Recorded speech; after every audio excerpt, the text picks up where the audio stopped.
Those who arrive in compact cars are often considered budget-conscious customers. On my mother's 60th birthday, I wanted to make it special by taking her and my daughter to a renowned upscale restaurant that is notoriously difficult to book.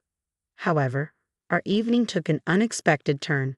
The restaurant manager began making derogatory remarks, mocking us and insinuating that we were out of place. My mother, clearly upset, suggested we leave, but the manager just smirked. To her surprise, the other diners stood up in unison, glaring at the manager in disapproval. I'm Rebecca Miller, 28 years old, a single mother with a 3-year-old daughter. After separating from my husband due to differing values, I decided to raise my daughter alone. When I returned home to share the news, my mother welcomed us with open arms. Overwhelmed, I broke down in tears. Seeing my distress, my mother offered for us to move in with her. She had been living alone since my father passed away a few years ago, and she was delighted at the idea of having us. With my mother's 60th birthday approaching, I wanted to do something extraordinary. I managed to secure a reservation at the coveted restaurant, known for being booked years in advance. I was prepared for a long wait, but a cancellation allowed us to get a reservation for her birthday month. My mother was thrilled when I told her. Her reaction made all the effort worthwhile. The day of the reservation arrived, and I drove my mother and daughter to the restaurant, never anticipating any problems. "Miss Rebecca Miller, is it? Please come this way," said the host. The grand entrance was fitting for such an exclusive venue, and my mother and I were in awe of the opulent decor while my daughter remained her usual cheerful self. Seeing my mother's delight, I felt confident that the evening would be perfect. After a brief wait, our appetizer arrived, a beautifully presented salad.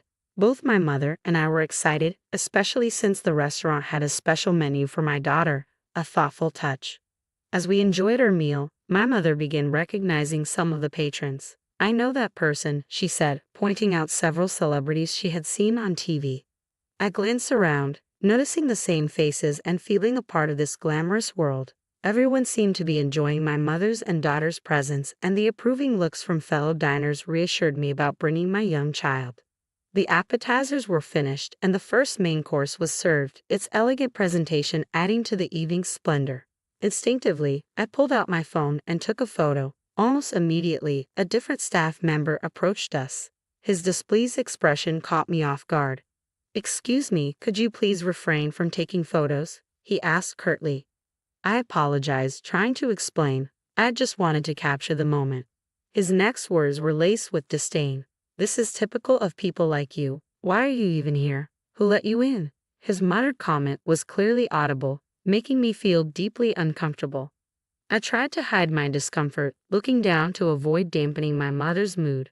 However, my daughter's sudden crying brought me back to the moment. She had dropped her bread on the floor, and her cries echoed in the quiet restaurant. People began to turn their attention toward us, and I panicked, attempting to calm her down, but the more frantic I became, the less effective my efforts were. The rude staff member from earlier approached again. "Ma'am, you're disturbing the other patrons with all this noise." "I'm so sorry," I said. "I'll calm her down right away." "You really shouldn't bring children to places like this," he retorted, his sarcasm unmistakable. My mother overheard this time. Clearly irritated, my mother spoke softly but firmly. "It's your attitude that's truly ruining the reputation of this establishment." Her comment only seemed to fuel his hostility. "This isn't a place for children, you know. If you continue to cause a scene, I might have to call security." His arrogance and rudeness made both my mother and me furious, but we knew that reacting with anger would only worsen the situation. Taking a deep breath, I tried to stay composed, determined not to let him see how deeply his behavior had affected us. I could hear my mother murmuring a similar apology. "I truly apologize for the disturbance. My daughter has stopped crying. Can we have a moment?" The staff member, arms crossed, stared at us, clearly waiting for us to make the next move. "Could you calm down? You're inconveniencing the other guests," he said sharply.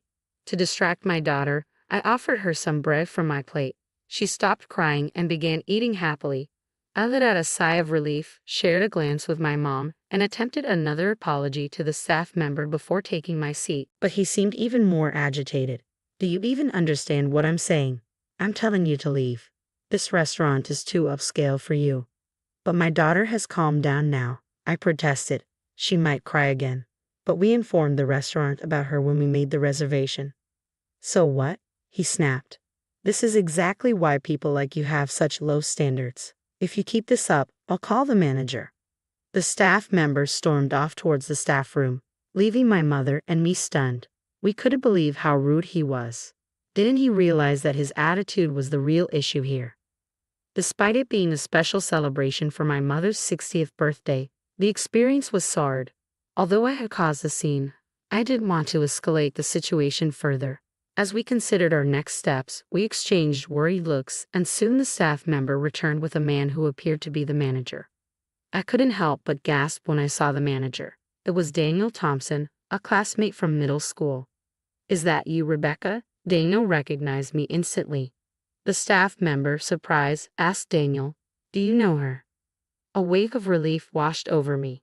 Daniel had always been earnest and cheerful in school, although he was a bit reserved and usually hung out with a smaller circle compared to my diverse group. I remembered him primarily because he had once confessed his feelings for me. At the time, I was in a relationship, so I had declined. Despite that, we'd still kept in touch a few times. I hoped that Daniel might address the staff member's rude behavior, but instead, he greeted me with a disheartening comment. "Oh, Rebecca, I didn't expect to see you here. Are you sure you belong in a place like this?" "What do you mean?" I asked, puzzled. "I heard the rumor," Daniel said, his tone dismissive.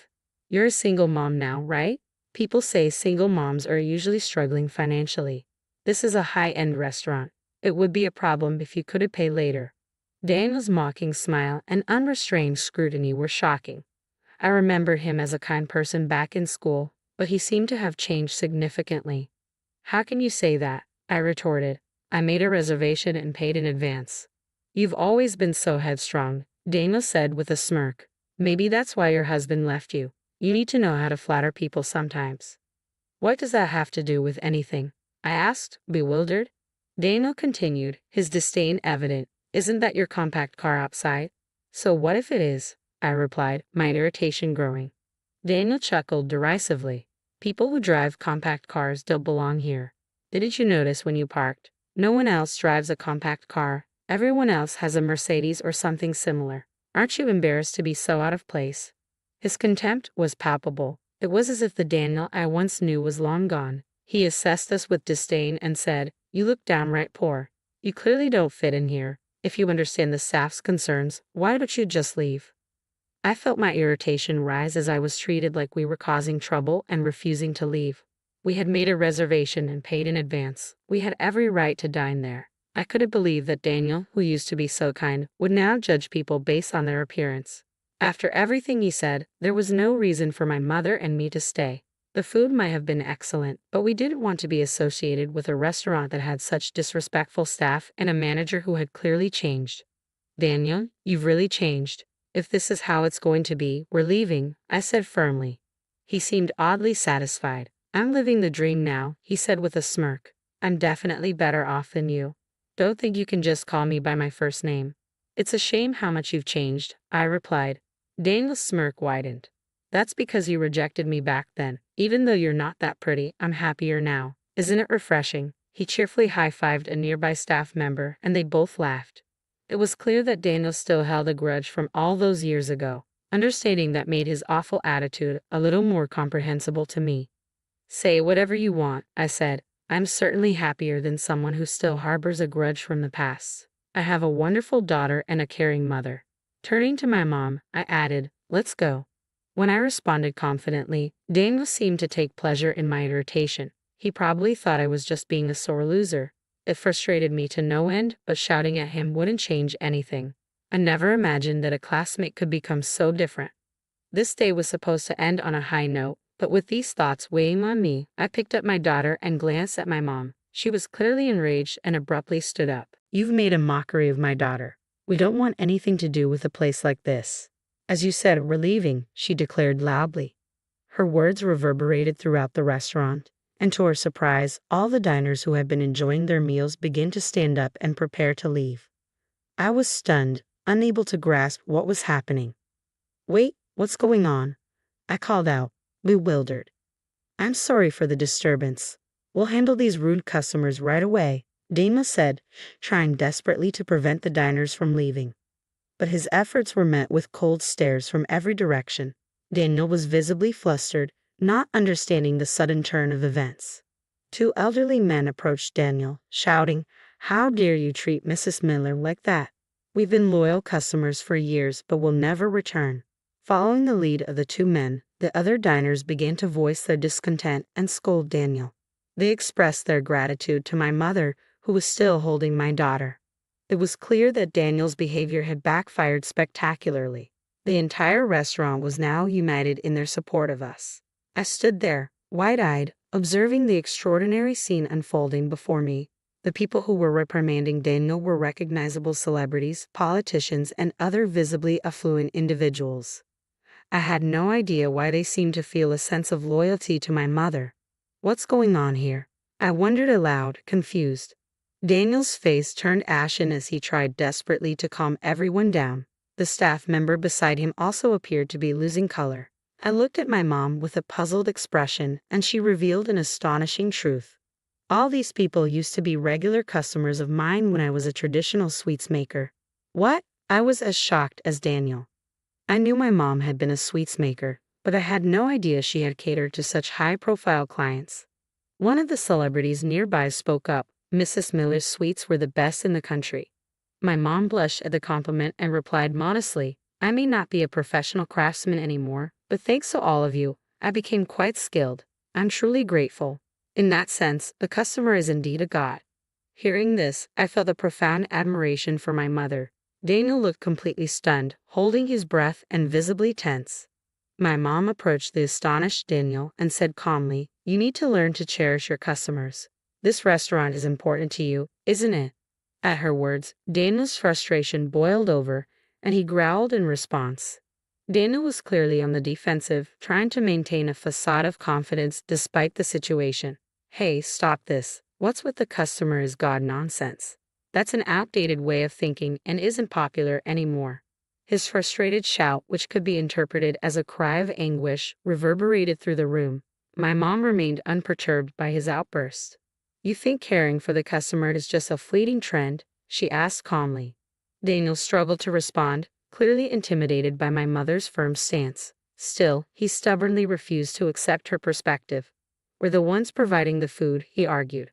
"We're more important than the customers. This is absurd. I am important. If your daughter Rebecca hadn't rejected me, I wouldn't have treated you this way. Apologize to me right now, and maybe I'll consider making Rebecca my partner. It could be a way out of your struggling life, don't you think?" He directed this last part at me, and I was utterly repulsed. I sighed deeply and said, "I'm sorry, but honestly, I can't deal with you right now." As I dismissed him and lowered my head, chuckles erupted from the crowd. Daniel's face flushed bright red.